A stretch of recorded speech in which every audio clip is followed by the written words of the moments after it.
Okay, we have two of the Honorable Elijah Muhammad's dedicated followers here from the first resurrection, Brother Safir Rabb and Rahim. We're going to start this with Brother Safir. Safir, you got it. Well, first of all, I'd just like to say all praise is due to Allah. And I met Muhammad through Jesus Christ. I think it's important that I should recognize that I was born and raised a Christian. My love for Jesus was so strong. I remember when I was a little boy, I thought I was born 2,000 years too late. Because when they crucified Jesus, I wish I could have been there to help him. But I was not. One day I heard this man saying that he was the messenger of God.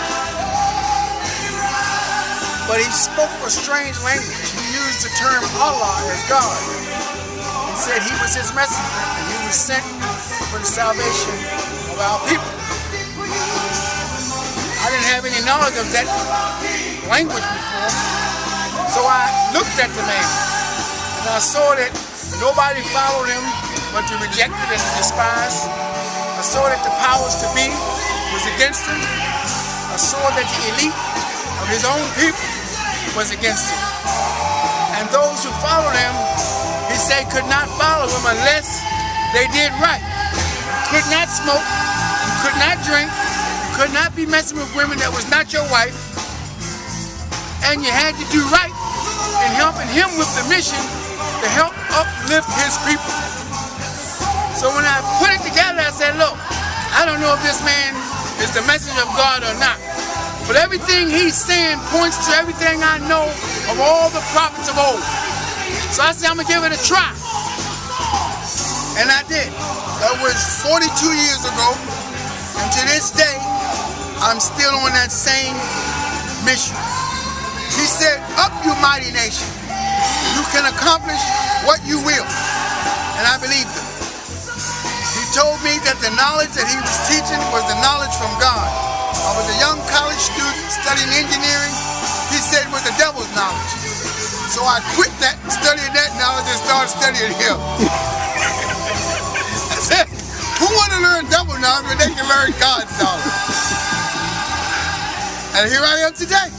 And I don't regret one iota of it. I found every bit of it to be the truth.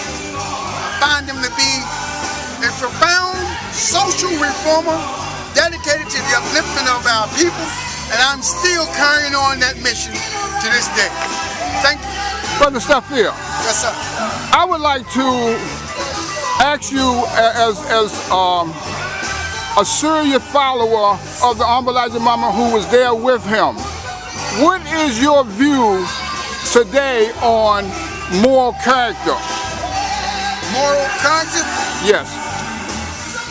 It has degenerated, and I find that what the Honorable Elijah Muhammad was teaching us is really the answer to the salvation of this world. And I think this world knows it, because I find the way he taught us to eat is now the way they are saying is the best way to eat. The way he taught us to live with respect for the women, respect for the children, education, is now what they're saying we should be going to. And these are lost values that he wanted to restore in us as a people. And so I find that the moral character he taught us, we now have to carry on to everybody else. But it was nothing short of what was needed for that time and now. Okay. You like to add anything to that?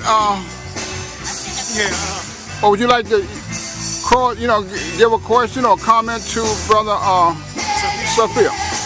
No, man, because what he's saying, he's answering a lot of the questions, man, that was asked 20, 30 years ago, and he still carried with him, man, real profoundly, and I love it. Same question that you asked him in the beginning, and first of all, let's give all praise due to Allah. But one of the most profound things that I can add with the Nation of Islam for me, it was the transition that I made from believing in the old world of Christianity into this world that Elijah Muhammad was taught us. In other words, in bringing about a new people. And I believe that he was saying at one point that he was creating a new people. And the new people was only generated through new knowledge. So the knowledge that he instilled in me, it caused me to be, in time, the people that know me from old saw a big change in me. And that big change in me, man, was, again, not eating pork, smoking, not drinking, all of these bad habits. And in work, he emphasized that work. And so this thing here kind of got me because there wasn't many people could get me to work. There wasn't nobody that I knew could stop me from eating pig feet. But through his teaching, you know, it was the belief and the faith that I had in him that made me overcome everything that I thought I couldn't do. And I saw through him that all things are possible. The Honorable Elijah Muhammad, I see now that even in my young days, I saw that I didn't understand as much when he was making this new people and he said all the accomplishments that could be made within us. You know, and deeper in my heart, I didn't totally believe it because I couldn't understand it. But what I did, I followed him because I believed in what he said anyway. And what I saw, man, in living the life today, 2010, and opposed to 1969 when I first came in. Now I see the things that he's saying come to fruition. Everything that he said came to fruition. So I see now, man, if we would just only study that what he had taught us and do the things that he told us to do, that we are the new people and we become a greater people for, in other words, become a leader for the world. Okay. You want to finish this up, Brother Safir? Well, the thing I have to say is he has just touched on a very, very important point that really it inspires me. And that is, first of all, everything the Honorable Elijah Muhammad taught us was true. He didn't teach us anything other than the truth. We didn't understand it the way it should have been understood, but it was still the truth. And we are a new people. We are a new people, as Brother Rahim just said, because we have a new knowledge in us as a people. But having said that, I would just like to highlight that the spirit of man, the spirit of God that is in man, is what is making us new. We are all born with the breath of God in us. We call it our soul. He said, my people suffer from a lack of knowledge of their own self. What we suffer from is the knowledge of the development of our soul and our faith. So you would say that's the saving power for us today? Yes, I am. It is exactly what it is. But let me just highlight what I mean. First of all, the breath of God does not need development, but we refer to it as soul. So I want to say it is more than just God's spirit being breathed into us. It is also the faith that we must accompany with that spirit. That's what makes man, man. When the day of judgment comes and our body goes back to the earth, what will be judged was how we exercise every decision with respect to faith. So I want to highlight that the lack of knowledge of our own self that we don't have and have never been aware of is the knowledge of our faith as a true entity of our humanity.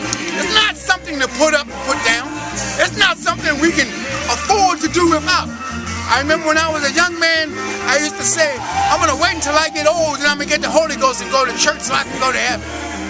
No. I am glad I accepted the Honorable Elijah Muhammad when I was 18 years old and I am now 60. And I regret not one day of it. And I will like to bear witness that my faith have done nothing but been tried, implemented, and grown since then. Okay, again, this is our Brother Arthur and two of the Honorable Elijah Muhammad's greatest followers. Peace.